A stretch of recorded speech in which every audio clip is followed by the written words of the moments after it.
Sasa unakuta katika maeneo yetu, unakuta mtu mmoja ana leseni 100 au zaidi ya 100. Tuna vijana, tuna wanawake ambao wachimbaji ambao wakipata fursa kubwa wanaweza kuwasaidia wanawake wenzao.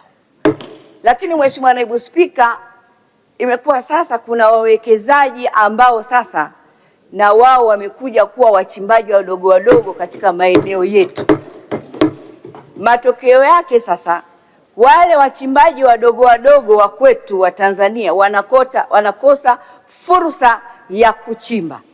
Ninaomba ni mshauri Mheshimiwa Waziri, serikali, kwa sababu kuna leseni ambazo mmefanya utafiti, zimeonekana zile leseni hazifanyi kazi, na Mheshimiwa Waziri ulishaahidi kuwa yale maeneo ambayo zile leseni ambazo hazifanyi kazi utaenda kufanya utaratibu ili vijana wetu waweze kupata sehemu ya kuchimba.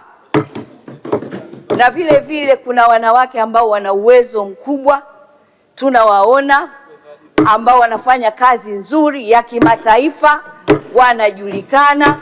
Tuendelee kuwapa uwezo ili na wenyewe waweze kuwainua wakina mama wenzetu. Lakini Mheshimiwa Naibu Spika, katika mikakati ya wawekezaji ifuatiliwe.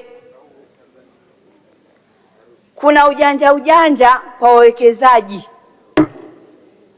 serikali inapoteza mapato mengi sana, kwa sababu mwekezaji anakwenda kule kijijini moja kwa moja, hapitii kwenye wizara, anaenda kufanya robbing kwa wananchi. Mwananchi ambaye hana uelewa wowote anamdanganya, anaingia nao ubia.